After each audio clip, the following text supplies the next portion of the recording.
I'm Matt Levinson and I'm at the Committee for Sydney. This morning has just been exactly the kind of thing that I love being in, you know, hearing from Alison, who is incredible, Ianto, who, I mean, his work with Renew Adelaide and, you know, more recently the city is also exceptional, and, you know, and the kind of group of leaders that are in this room as well. You know, it's been so fascinating to be part of this conversation. So, you know, really fun to be here, and thanks so much to Jill and Sarah for inviting me to be part of it.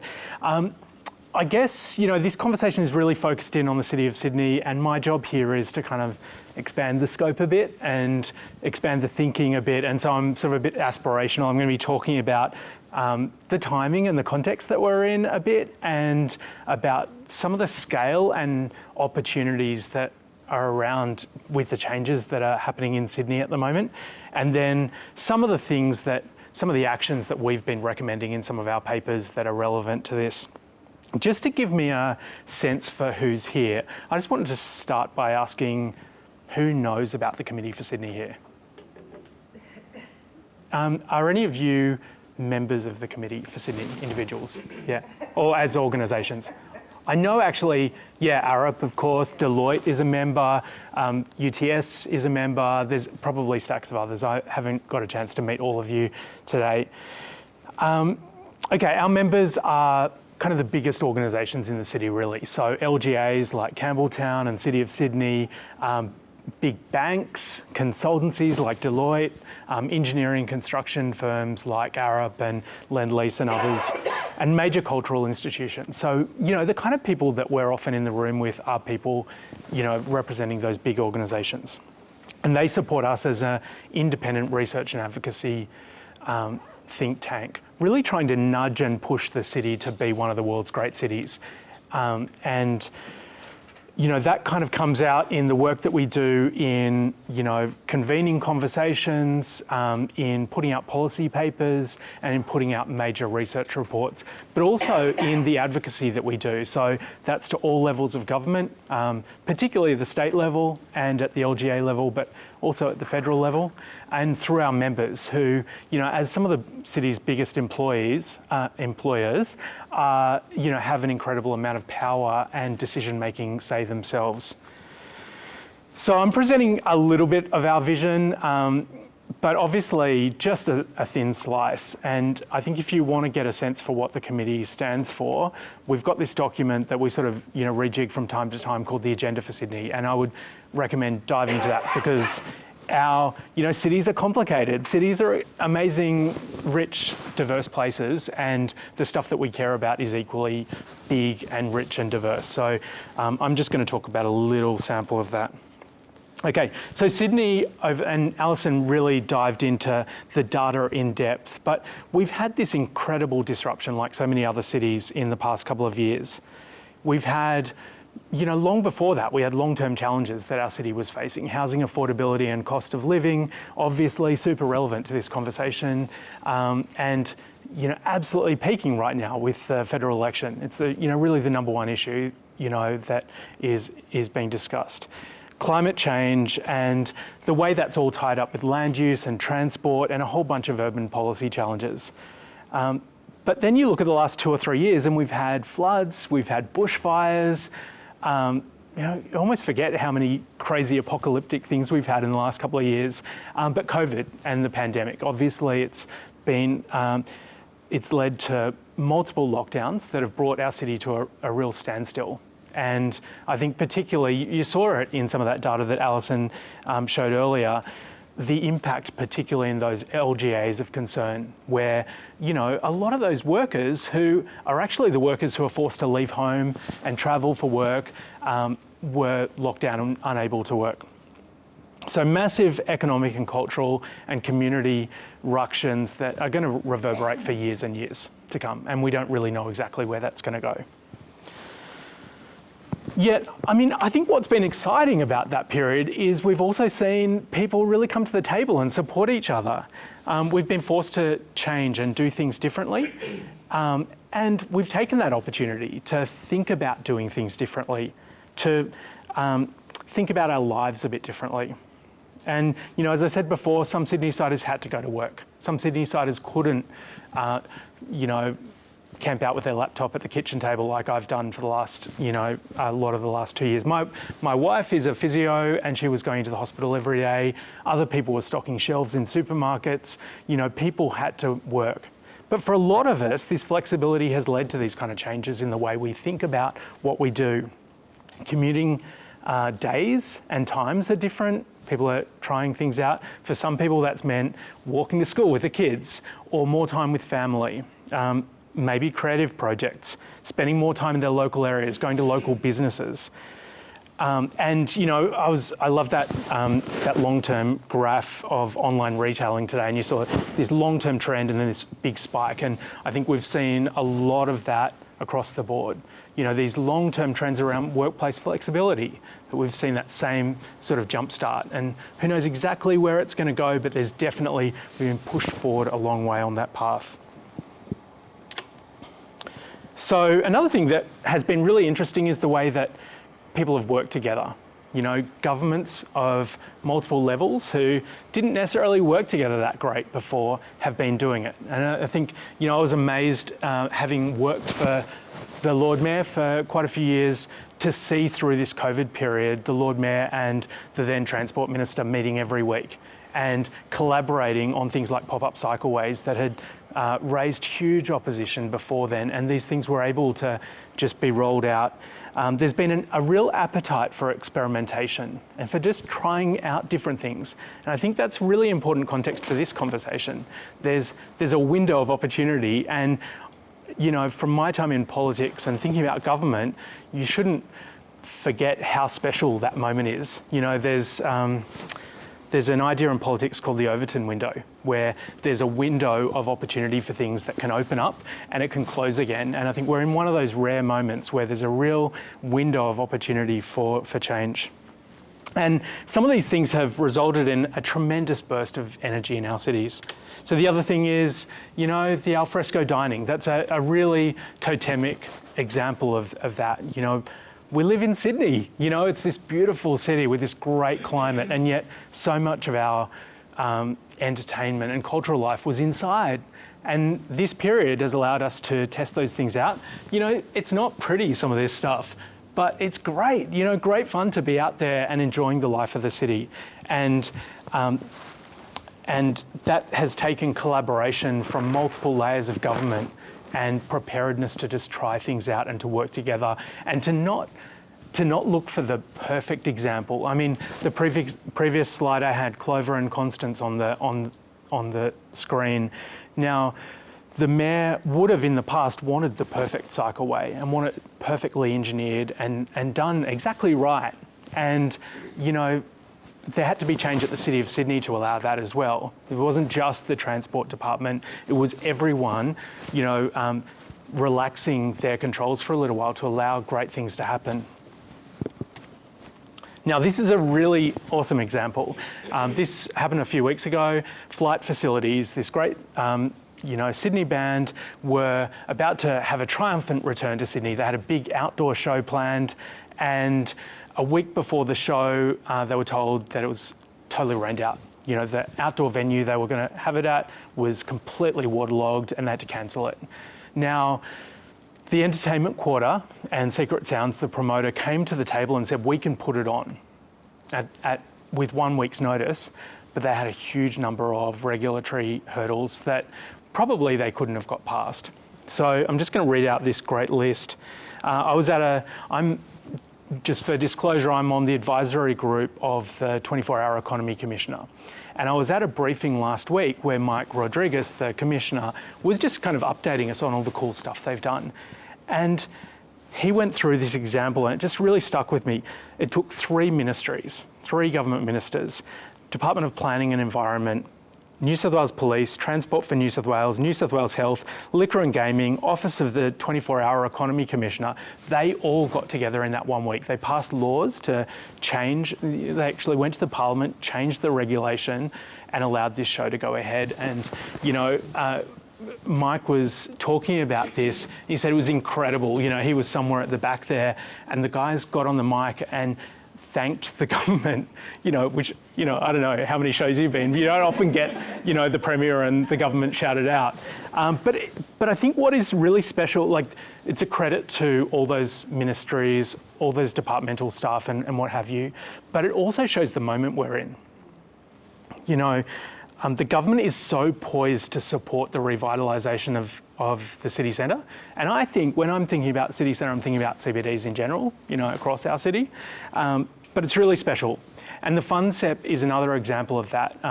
The government passed this package, the so-called FundCEP. What was interesting about it is that it introduced complying development pathways and standards to enable premises to be used for food and liquor,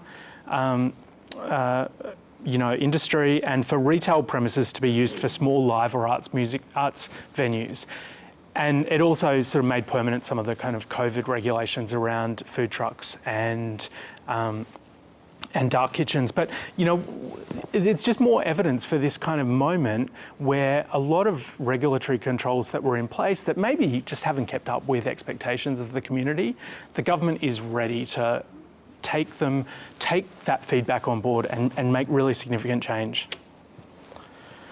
Now, I'm going to open up the perspective here. The scale and scope of what we're talking about at the moment has really changed as well, I think. It's so much, the thinking, I think, around Sydney is just so much bigger than it was 10, 5, or even a couple of years ago. The government has moved, the government really started this process a decade ago, moving key departments out to Parramatta and other Western Sydney centres, putting the jobs basically closer to where people are. And a lot of corporates followed that really to provide services to those government departments to start with, but it's developed its own momentum. And now, if you go into Parramatta, I mean, that CBD feels like the central city CBD. I mean, it's electric. I mean, the other thing is there's massive investment in rail and metro across the city. So this is really one of the city's most important urban assets. And when the current list of committed rail projects or metro projects are finished, we're going to have 338 rail and metro stations around the city. It's finally starting to deliver that transport network that Sydney has needed for a long, long time and that wasn't invested in, but we're now getting to that mesh of transport networks that makes the city really start to work as a city at that scale. Now, we just released this really big report a couple of weeks ago with SGS, with Hassel and Grimshaw, with AECOM and MECON. It was a really, really big project over the course of a year or so. I'm sure Alison has been there for a lot of that trip. Now, Hassel and Grimshaw did this beautiful work looking at detail about how we build precincts, how we build that kind of density around train stations to allow the population density that can support cultural life, that can support businesses, that can provide increased affordability for people. It's easy, you don't have to rely on a car and a huge petrol bill to travel around the city. You can just get on a train straight away. You've got shops, amenity, all that kind of stuff. And dive into the report if you want to see it in detail. The 4 models here were looking at inner city suburbs right through to greenfield developments and really looking at that opportunity. So AECOM did this great work where they actually looked at specific locations and mapped out the opportunity there. And that flows through to this bigger piece of work that you can just see this potential to increase the density around rail stations right across our city, providing the density that can support really creative, interesting uses, population density, and also protecting some of those beautiful parts of our city, bushland, taking people out of the line of, or out of the risk of flood and bushfire and those things that we've seen so clearly in the last couple of years. And we've, at the committee, say about 4 or 5 years ago, we put out a really big report called the Sandstone Mega Region. And that was I guess, evidence of us starting to think of Sydney not just at the scale of Greater Sydney, but starting to think about the mega region. So yes, out to Penrith and Campbelltown, but going north, not just to Northern Beaches and Manly, but right up to Gosford, Central Coast, Newcastle and the Hunter, and down south to Wollongong and the Illawarra. Increasingly, we're starting to think about that link out through Campbelltown and potentially out to Canberra as well. So thinking about a globally competitive scale for Sydney, we have so many assets. You think about Newcastle, we've got the port and the universities up there. Think about Wollongong, same deal. Incredibly beautiful natural environment in between. And this isn't about a sprawling metropolis, it's about protecting the places that are special, but focusing the density and achieving the scale that allows Sydney to really perform in a very competitive global market. I think that graphic that Alison showed at the start of her talk, where you talk about those big seven and then the contenders below that, there's going to be an incredible amount of competition in that space over the coming decades. So one of the key things in that report, Sandstone Mega Region, was pushing for fast rail. And I think any election watcher, Australian politics watcher, would have seen this come and go with announcements over the last however many years. But it is achieving real momentum. And a project of this scale needs a lot of work. So anyone who's worked in government knows that sometimes it feels like there are a lot of announcements before you get to the real thing. And for a project of that scale, there's going to be a lot of that. But we're seeing really significant work done by the state government. We're seeing, we had the opposition leader, who is definitely in the mix for the election on the weekend, coming out and making commitments to fast rail at the start of the year. And we've seen this work, which was leaked from the Transport Department in the Sydney Morning Herald a week or two ago from their draft future transport strategy. So obviously that strategy still needs to go to Cabinet. There's been a whole bunch of kind of chat about that in the media and elsewhere, and elements of it may not make it through. But this piece is really substantial and really feels like it has legs. So when we're talking about development and focusing density, fast rail from the current pitch is through Parramatta up to Newcastle, down to Wollongong, potentially through Campbelltown to Canberra on the way to Melbourne. You're talking about really radically changing the way that Sydney works. Now, Sydney has plenty of challenges. And probably the top one is it's just a really expensive city to live in and work in and do everything in. That's why it's such a top issue in this election. When we polled Sydney-siders at the start of the year before an event that we do in February, it was the absolute number one issue, affordability. Interesting things need cheap space to work. I mean, sort of paraphrasing Jane Jacobs in probably a messy way. And that expensive stuff, expensive real estate, expensive property can be a real symptom of success. But it doesn't really need to be that way. And I think if you look to Japan, you see an example of a huge sprawling metropolis that paradoxically you can still get really affordable space in. This is one of my favorite bars, little place called Galaxy 500 in Kyoto. It's a bar with 6 seats in it, and it's been running for years and years. It's just totally sustainable. You couldn't make a bar that size work in Sydney because of the property prices. There's a lot of that kind of hyper niche retail, and food and culture and all that kind of thing in Japanese cities like Osaka and Tokyo. So much of Sydney's transport networks and business activity have been focused around the CBD, City of Sydney, basically, for a long time. But it wasn't always that way. Certainly, if you look back to Aboriginal culture in Sydney, it was distributed right across the city. Think about the Eora, the coastal Eora, the Darug, up to the northwest, the Tharawal in the south, and other groups. The colonising settlers, Governor Phillip set Parramatta originally. He wanted that to be his town centre. Governor Macquarie set out the Macquarie Town Centres on the Hawkesbury.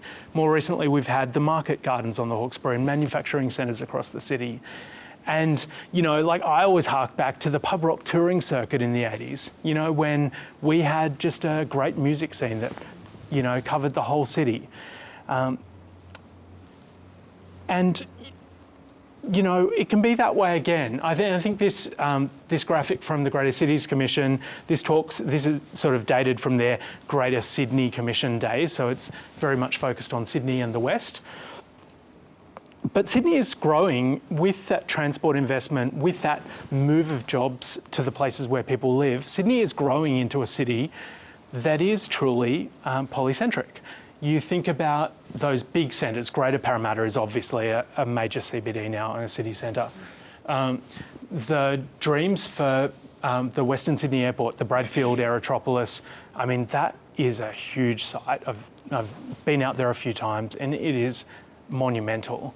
Campbelltown and Macarthur, there's a huge amount of energy. Penrith, Fairfield, Liverpool, and then you throw in, you know, Chatswood and North Sydney, but then Newcastle and the huge amount of energy and activity up there, Wollongong, you're starting to have that potential for a proper polycentric city, a city where there are all these zones of activity that can operate independently and collectively together to make our city a truly great city. And I think that's really, really exciting. Feels like such a energizing moment to be a Sydney-sider.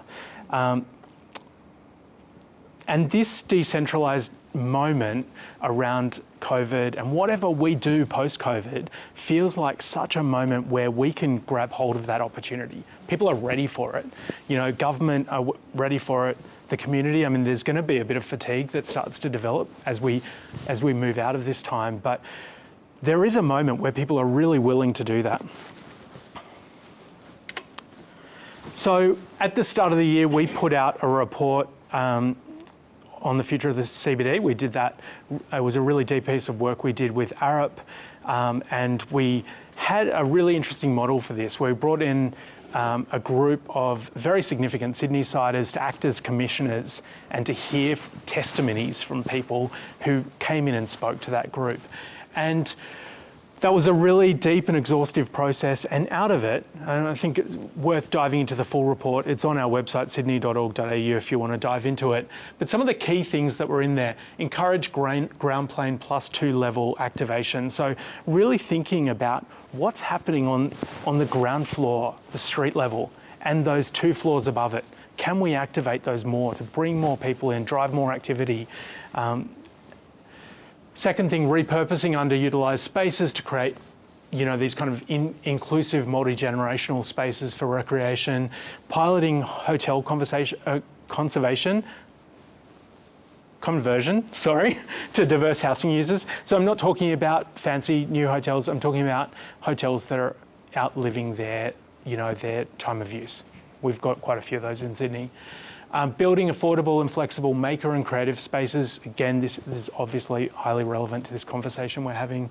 Investing in world-class digital connection to make sure Sydney is a plug-and-play city. When we're thinking about moving people into spaces across the city, one of the biggest challenges is the fit-out, set-up, particularly of digital connectivity. And if we can make our city work better, it can take a bit of the friction out of that process. Change building requirements to allow flexible uses, incentivise circular reuse of assets and drive net zero targets. I mean, it's almost like that was written for this conversation. Another report that we put out a few years ago was about unleashing Sydney's innovation economy. This was a really deep report, and again, highly recommend diving into it. Some of the key actions that came out of it were really about making it easy to start new companies, create new jobs in the city, but when you look at some of the actions, expanding incubators, accelerators and maker spaces, speeding up the internet, upgrading innovation precincts. So some of that is happening. Think about the work that's happening with Tech Central lately, the Westmead biohealth precinct out in the West.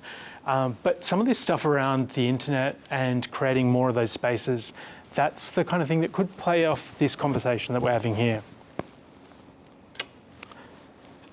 couple more reports that we've done. The Rethinking Station Precincts that I talked a bit about. The Agenda for Sydney talks about our big picture ambitions, and Mapping High Streets that talks about how we make our streets work better. They're just great places to spend time. I haven't touched on that last one that much. I think it's kind of peripheral to this conversation, but when you get into thinking about the way the cities work, that piece is really important. So I recommend checking it out. And I just put a few thoughts at the end of my preso. Some of them I've heard really interesting conversation in the talk this morning that has made me think more about these points. I think some of the questions about the vacancy rate, I know there's been a bit of conversation about that. What is the vacancy rate? How much are we actually dealing with? In some ways, that vacancy on the macro level is holding pretty firm. But I think the comments that Jill, went into, actually drilling into the different kinds of vacancy is where you get the gold. The ground floor and foyer level work, I think this is a really great opportunity for Sydney to do things better. In the city at the moment, we've got this amazing injection of star architects and beautiful buildings. But if you walk along the street, a lot of the ground level is just these huge glass things that don't add anything to the street. They're just big, like they're grand, but they don't add that life to the street. And potentially it's a real opportunity for Sydney to really think about. In Melbourne, you're really limited around that street frontage. You've got a limited amount of entry to these major buildings, and then there's shop fronts, fine grain activation around those. I think that's an area that we could do a lot better in Sydney. Below market rent, acting as a disincentive for various uses across the city. We had a really interesting conversation at the table down there earlier today. That is a really critical issue. And I think, if I say anything, if you take anything away from this conversation, I think the City of Sydney is really interesting. There's a real opportunity. It's a crucial part of the city. We should be thinking about the whole city though. We should be thinking about all those other emerging CBDs in our city and making sure that the kind of things that we're thinking about here, creating spaces, are the kind of things that we're opening up for people so they're close to where they live and in those emerging cities. When we look at Parramatta, Liverpool, Fairfield, these CBDs are growing so fast. It's mind-blowing, actually, the scale of it. And there's a real risk that they go up without some of these opportunities for creative, affordable access to some of those buildings that can spur the local creativity that is going to actually be the driver of a lot of those new entrepreneurial activities. There was a question earlier that was talking about CBDs as central enterprise spaces, and I think we should be thinking about these. The CBDs are places that bring together from diverse backgrounds and they fire off each other and spark and create new things. And that should be happening in Liverpool and Campbelltown just as much as it's happening in the CBD. We have Western Sydney University driving a huge amount of innovation and thinking in a lot of these centres. They've gone into those town centres. So we should be thinking about them as an opportunity just as much as we're thinking about the inner CBD. Thanks.